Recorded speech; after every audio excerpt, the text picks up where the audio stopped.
Hello, everybody, and welcome to this latest in the ValuesJam guest session series. Suzanne, you're on the other side of the world, so it's brilliant to have you here. And to kick off, please introduce yourself and tell everybody about the great work that you do.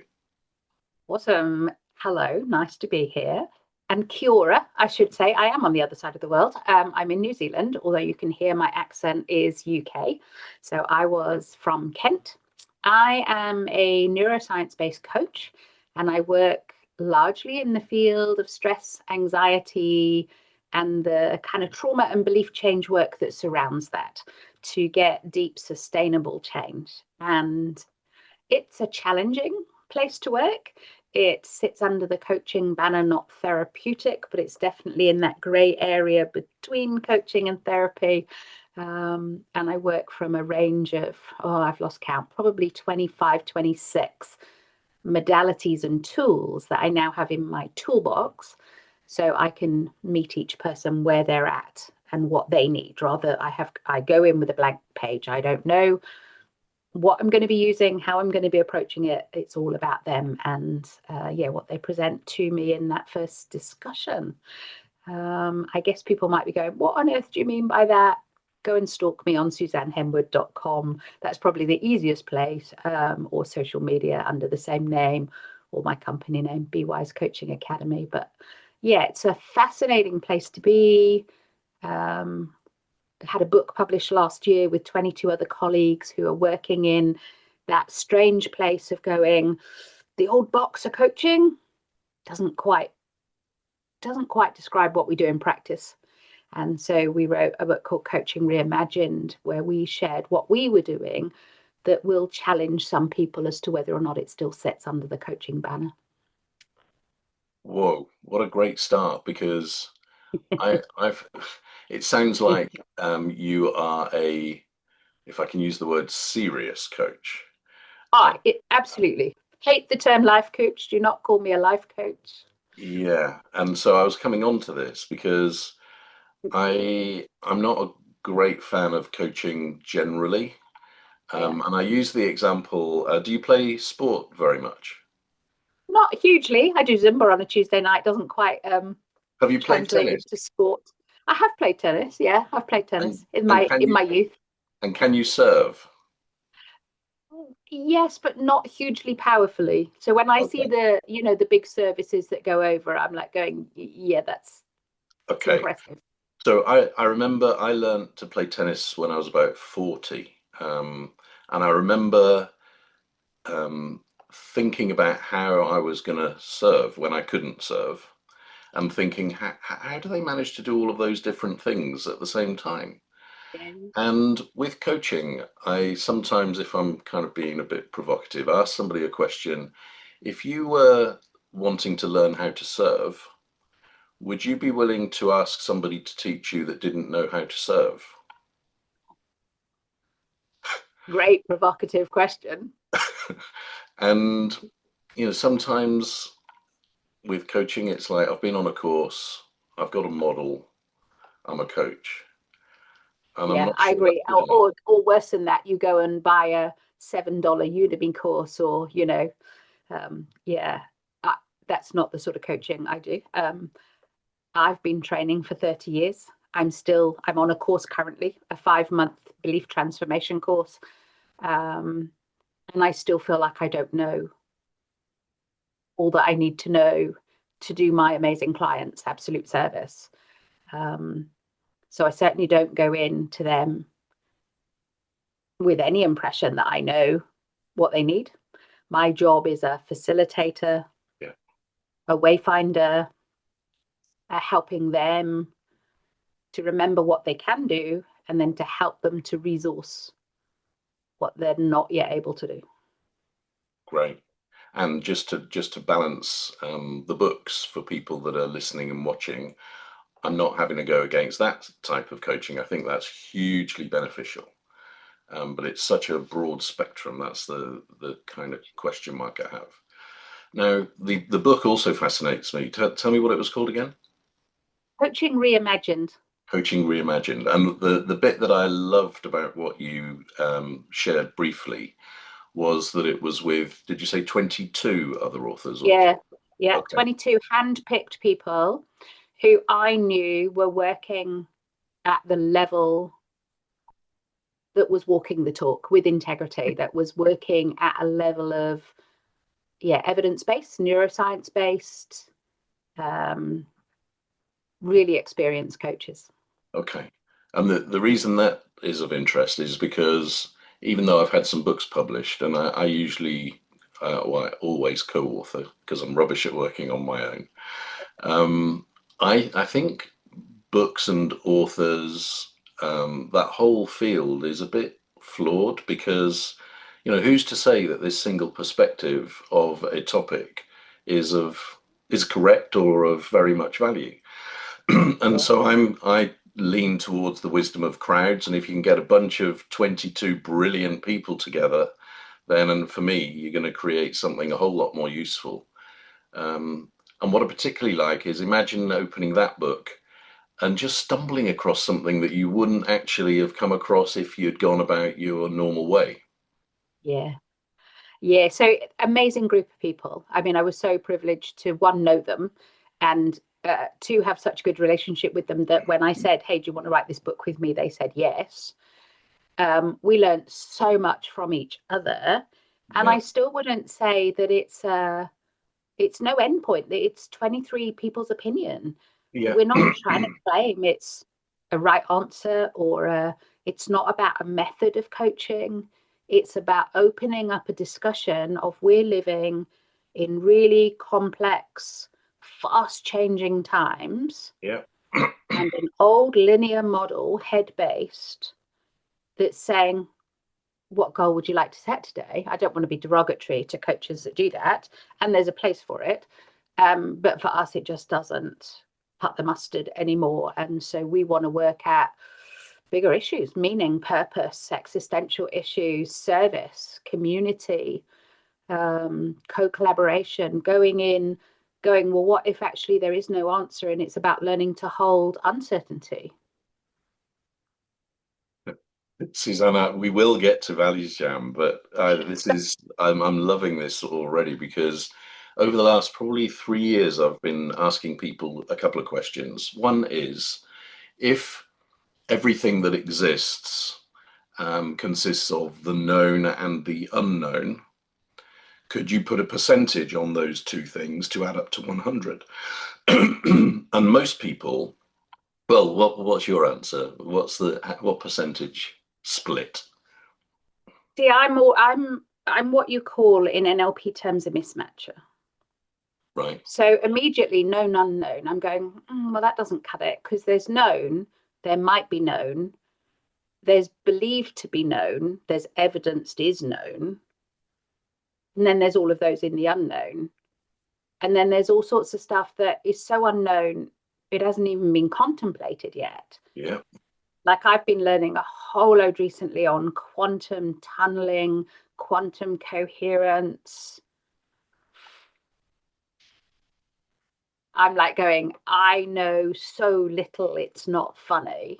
And I've been studying for 30 years. Right. And so maybe it is an oversimplistic question. The responses I tend to get after people have thought about it have been less than 2% generally for the known. No. And sometimes it's 0.000, but Yeah. really, really Yeah. tiny. So then I ask the question, so why do so many people consume themselves with the known? And the goal setting with what I know and what's going to happen, and instead of diving into 98% of stuff, which could be brilliant. It's just that people, I guess, have this false sense of security about being in the known because wrongly they think that that gives them some sort of, yeah, security blanket. Our head brains hate not knowing. Our Right. head brains not knowing will set off a full on stress response. In fact, our head brains hate not knowing so much that if I told you a story with A, B, and D, your head brain would make up C. And as long as it fitted in and was believable, you'd take it on as truth.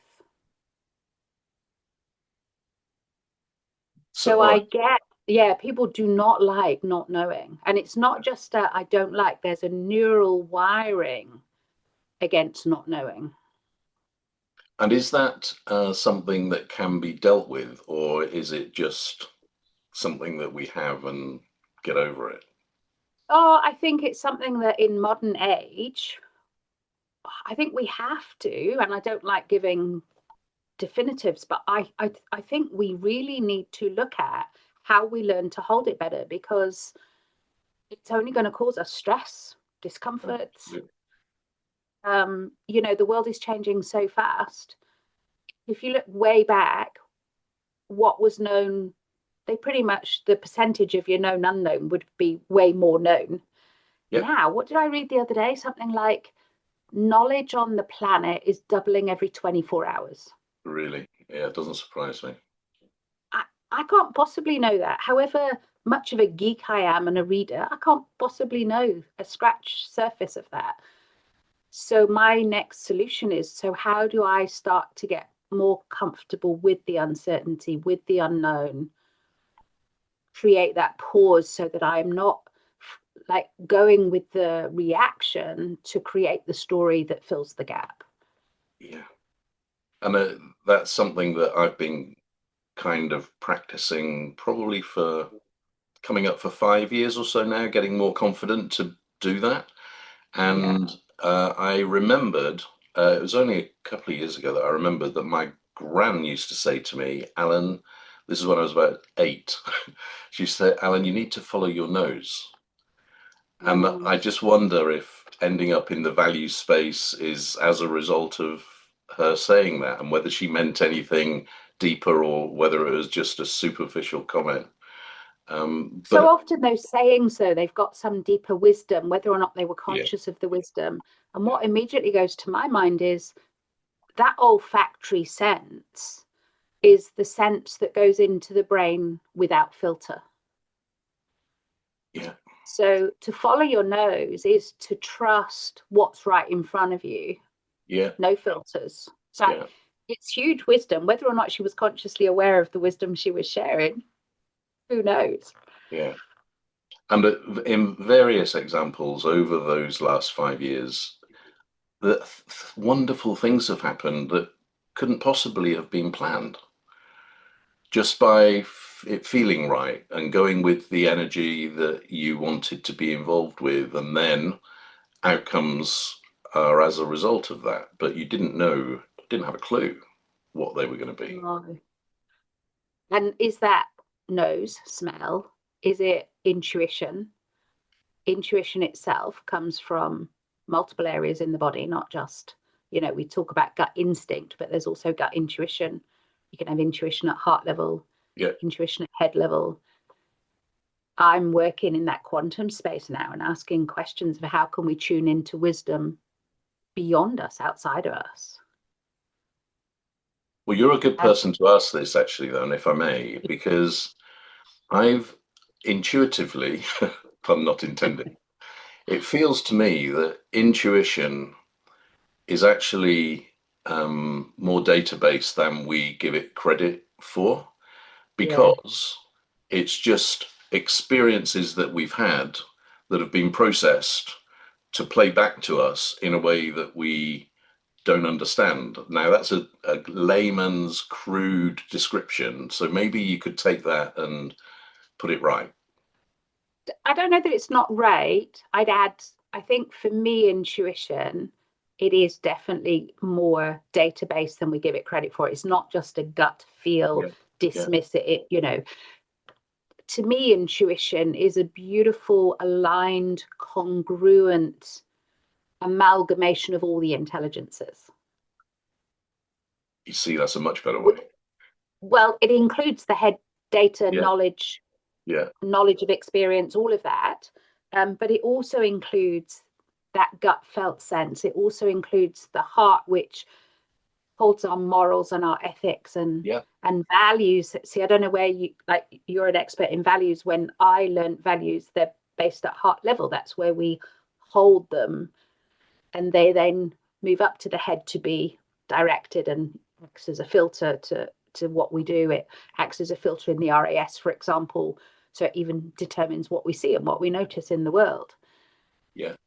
So yeah, for me, the intuition is when we get all of that aligned. But now I'm stepping into does it also have to be aligned in that quantum space beyond me, the spiritual space, the environmental space? When all that comes together, that's the intuition that you can rely on, that is trustworthy. Mm. And you talk there about values being in the heart space. Yes, as a starting point for me, but the value that I think is created is when it moves into the way you behave and the decisions you make. So it can't remain in the heart. No, And no. there's your part of the world. There's a tribe called, I can't remember if it's the Osari tribe or the Asari tribe in Papua New Guinea.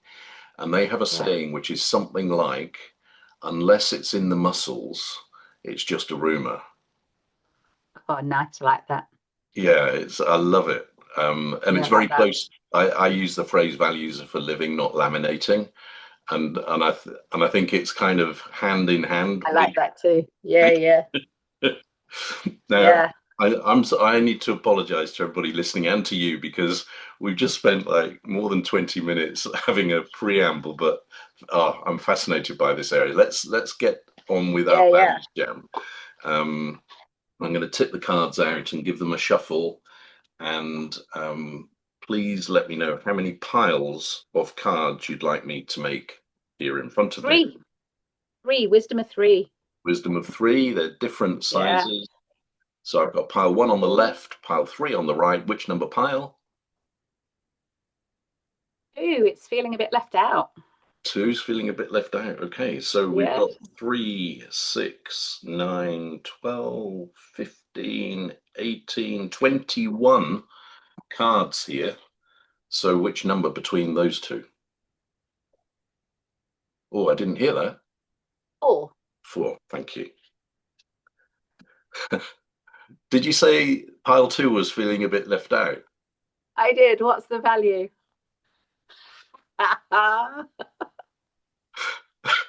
No, that You couldn't make this stuff up, could you? no, I mean, oh no. So the first question, it consists of two parts. One is a bit more technical and the other is a bit more based on imagination. So what does Yeah. inclusion mean and what does it look, feel and sound like? What does inclusion mean? Inclusion, to me, I'd put so many other words around it: belonging, embracing, welcoming, acceptance. True inclusion to me is a authentic, yeah, reach out my arms and you're welcome here. Yeah, that's a nice phrase. Reach out your arms and you're welcome here. I'd written while I was listening to you say your list of words. No judgment, and curiosity, and celebration. Nice. Rather than because I don't know why this has popped into my mind, but values jam. This happens a lot that things just pop into your mind, and as I've experienced more and more values jams, I've learned that you should just share it rather than not. So there was somebody talking about if some aliens came, how would we respond? And my feeling generally, maybe it's from movies from when I was young and all the rest of it, is that you just try and destroy these things. Yeah, fear. Yeah, Fear. yeah. And so if you bring that forward to this topic of inclusion that we're talking about, I wonder to what extent we respond in that way to people that are different to us Oh, because of some fear. yeah, there's loads of research, isn't there, about in crowds and out crowds. And aren't we seeing that playing out in the world right now? Hmm. You're different to me, therefore I need to overpower you. I'm certainly judging you. Yeah. I'm going to get rid of you. I do a lot of work in the bullying space, psychological safety space. Okay. And I don't know if you've come across Tim Clark's work, but the bottom of four parts of his model is belonging, safe to belong. And if you haven't got that, you got no psychological safety.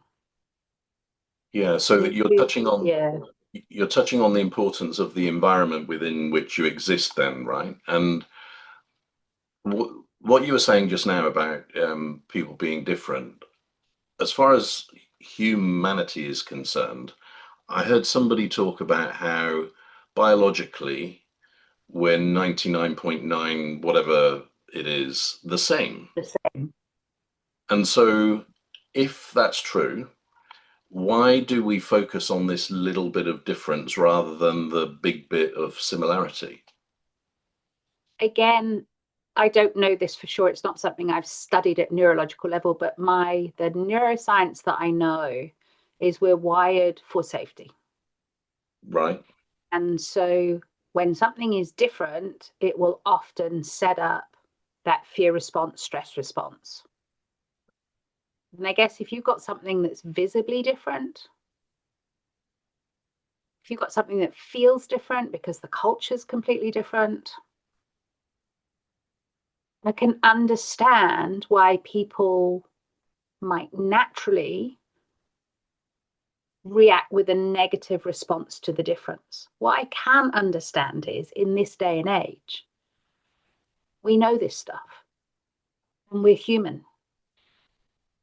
And it's like we've forgotten all of that and we're not making the choices to pause and kind of let our ventral vagal, I don't know if you're familiar with polyvagal, but letting that ventral vagal connection, the social connection come in, we're making that judgment so fast that we're wiping that out and we're just going straight into a fight or flight. Yeah. But is that anything to do, and again, it feels like it might be something to do with an environment that is kind of created by the systems that we've designed and put in place that create a mindset of scarcity and the feeling that you need to look after yourself rather than be with other people because there's not enough to go round. Whereas, in fact, there is. Yeah, there's more than enough if only the top 1-2% didn't try and hoard it all. Yeah, I struggle with that a little bit because I'm like going, I hear that. And then what happens to we're also neurologically wired to need to belong, to connect. yeah, So if we know we need to connect, it's almost like we know there's not scarcity. We know there's more than enough people and we can be selective who we connect with. And at the moment, I mean, I just think the world at the moment is in a really, really strange place. And it's like we're retreating into that individualistic, as long as I'm safe mentality, which strikes me as a core survival mechanism. So it's because we're so unstable and dysregulated that we're going there. If we yeah, weren't, if we had that level of safety to start with, we wouldn't need to go there because I'd go, oh, that's interesting. You're different from me in whatever way, shape, or form. yeah, That's curious. yeah, Have a conversation. How, tell me about life living as you, and I'll tell you about life living as me. And we'd notice the difference, but it wouldn't set off the fear response. But yeah. because we're dysregulated to start with, it's almost like we don't have that human ventral vagal in play to stop that response happening. Okay, so let me add another piece of information into the story. I was speaking to a 30-year educator who has taught from primary right the way through to secondary. And she told me a story of a couple of girls who weren't playing with everybody else at break time. They were sitting together and they had a notebook that they were writing in and then passing to each other. One was of Middle Eastern descent and the other was of African descent originally. And so she was curious and she went over to these two girls and it's like, hi guys, what are you up to? And at first they thought they might have been doing something wrong, so they were a bit shy. But eventually she found out that what they were doing was writing in the book things like, in my home, we believe in Allah. Oh, how beautiful. And then in my home, we believe in God. And Yeah. then what we do is pray every day. And, so they were just comparing. Finding out about each other. Yeah. And so again, that made me think, well, I wonder if what you said is about the belonging piece is there from when we're born, and then it gets drummed out of us by the systems and processes that we've created in society, so that it isn't there anymore. And let me use a hypothetical example. You've got somebody maybe third generation unemployed, no chance of getting a job, no resources, and they decide to shoplift and for a birthday present for their mum. How can you Yeah. blame them? Yeah. And it's because they feel nobody cares, there's no Yeah. hope, Yeah. and I've just got to do what I'm going to do. Yeah. And what a beautiful segue back into values, right? The values of showing love for the mum outweighs the value of theft or taking something. Yeah. So it's a So values what about, hierarchy playing out. yeah. What about the metaphorical part of that question about inclusion? Then, when you think of the word inclusion, what images come to mind? What sounds come to mind? And what feelings come to mind? So definitely there was that arm embrace, Yeah, like inclusion. I'm embracing, holding, create in that safe place with you. I think it's because inclusion is two-way. It's not I'm doing that to someone else. It's I'm making myself vulnerable to see if you respond, and we do it for each other. So there was definitely that metaphorical embrace. I think there's a warmth at heart level.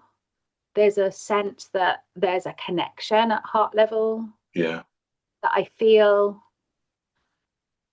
sounds soft and gentle and rhythmic and safe and kind of baby sing-songy, lullaby-y.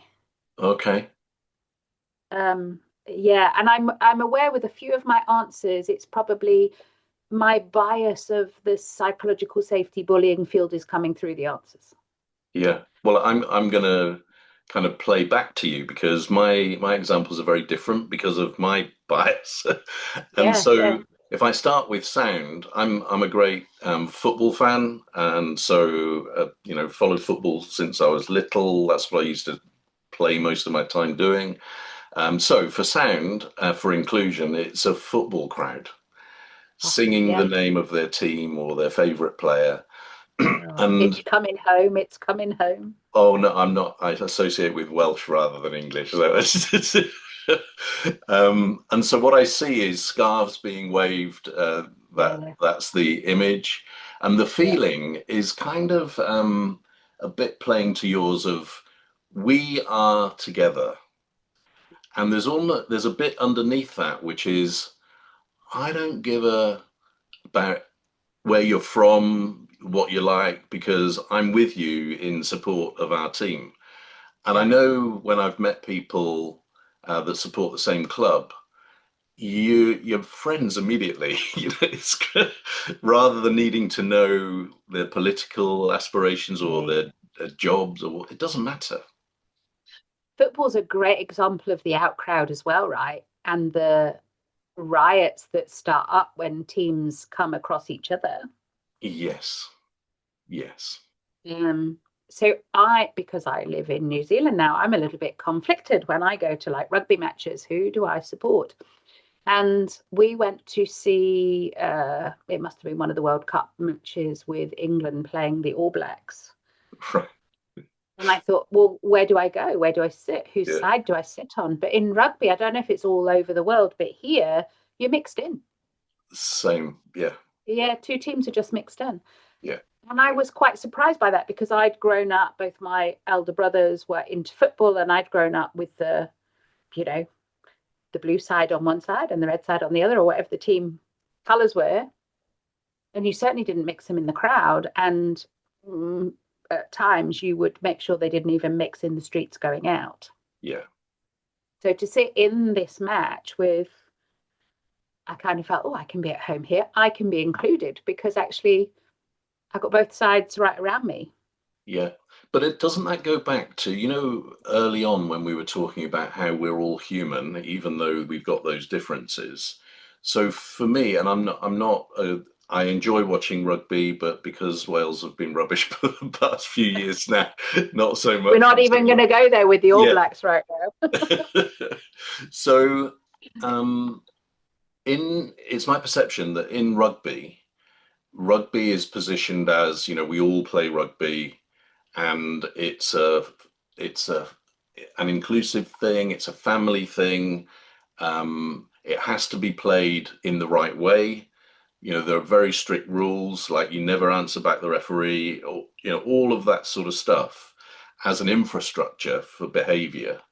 Whereas in football, it's probably this kind of where this team is overplayed to the extent that you then become violent to people from another team. So it, maybe I'm forcing this, but it feels like it's coming back to the infrastructure that's put in place within which people exist. Possibly. I don't know enough about foot. I've never been to a football match. Um, so I don't know enough about that. With rugby, it's a pretty vicious game, right? It's a Yeah, pretty full on, potentially dangerous game. yeah, But you're right, there are enough rules around it that hopefully most of the time people don't get seriously injured. yeah, And you just don't hear of the riots. Like, we have phenomenal rugby culture over here, is massive. And when you've got a big match going on, especially if you've got some of the Pacific Island nations, you go drive down a road and virtually every car's got the flag flying off the car. yeah, Like, it's massive. yeah. I don't think I've ever felt unsafe walking around the town while it's going on, or yeah, it's almost like they're so gentlemanly at that level, but on the pitch, you can just go and attack the heck out of somebody. But as long as it's in a safe way. Yeah, yes, yes. There are rules around it. There are firm rules, and most of the time Yeah, they play within the rules. Yes, yeah. for sure. And if they don't, Oh, they're off. yeah. And so it's that combination of, rules are one thing, because rules exist in football, right? Yeah, But yeah. it's almost like, so again, in football, it's the falling over to try and get a penalty award, for Oh, instance, yeah, cheating, basically. yeah. Complete fake. Yeah, because the end result has become more important than anything else and at all Yeah, costs. yeah. Which, if you go back to values, what are the values that's driving that behavior, which is very Yeah, different from the values driving a rugby match? yeah. So there's something we're touching on here then about values informed systems and processes in order for the best behaviors to be encouraged and survive. Because if they're not, then it breaks down and you end up Yeah. with riots. And I'd be curious whether football teams, rugby teams talk about values in that way. Like, have they got a team set of values? Is there a field of sport, rugby set of values? I actually don't know the answer to that. Yeah, it would be an interesting area to look at. I remember reading something that I've not been able to verify, but apparently, um, I don't know if it's still the case, but the All Blacks only allow their players to wear black boots Ooh, I'm because not I sure don't that know if that is it's true still anymore. Yeah, okay. I'm not sure. I'm trying to think when I last watched a match, and is it because I've watched, like, there's been some football on the TV as well, but if I had to come off the fence, I would come off the fence and say that's It's possibly probably not not true anymore, but I wouldn't absolutely swear to it. right. And so, things move on. But I remember reading about how the reason why was because they didn't want people to be demonstrating any difference Oh, okay. through the boots that they were wearing. They are the team. The we Yeah, word again. yeah.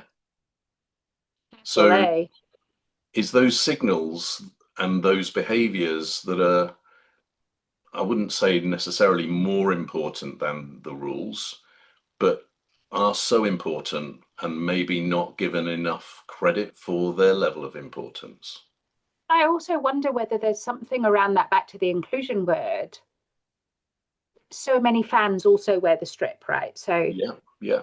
part of that inclusion is we are going to wear the same all black jersey, or is it looking the same? Is it feeling like you belong because you're expressing outwardly support? I'm not sure. But Well, that's a big part of sport, isn't it? Is wearing the it is. team colours. Yeah. Well, if I translate this to the work that I do with corporate organizations, it's about organizational alignment, and it starts with brand identity, which is, being crystal clear about what you stand for and the character of the organization, and then that flowing through everything that you do with the people that represent the organization and to the customer, so that it's in line. And so, uniform is the parallel in organizations of what we're just talking about, where because you either wear not the same, but a similar look to each other, Yeah, you feel yeah, part of the team. yeah, yeah. So, like, there's a banker suit, or and then maybe on a Friday you have casual Friday or whatever it is, or yeah. And over here, it's definitely less formal over here. Yeah, Definitely less formal. So you can get away with a wider scope of that than maybe you can other places. yeah. And I think it's changing over time because it's becoming a bit old fashioned to be able to rely on uniform. And I remember a guy, I love Four Seasons hotels.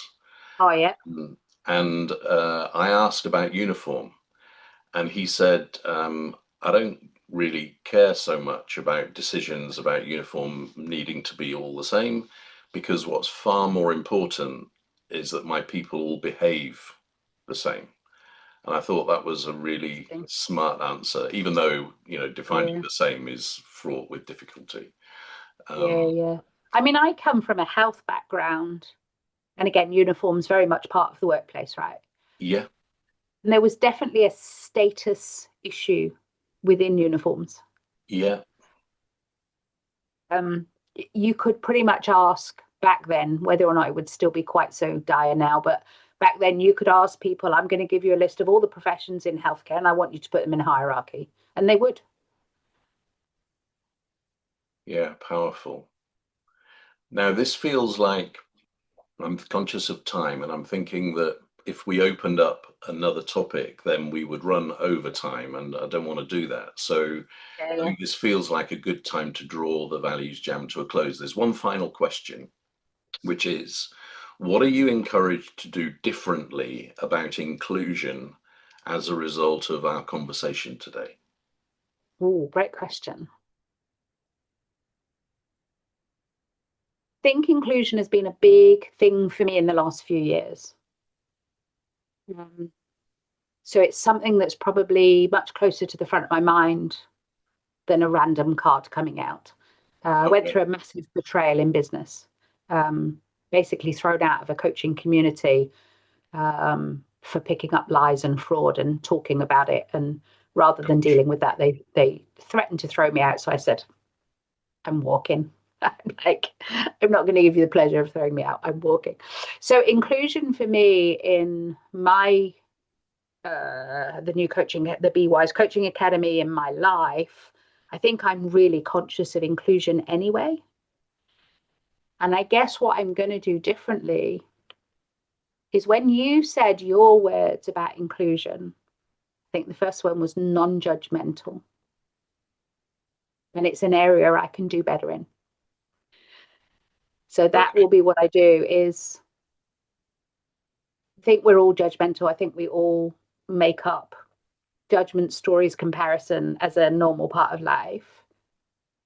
So it's not that I won't do it, but it's that I'm going to be really conscious and kind of let it go. You know, the old CBT, I'm aware I'm thinking this thought.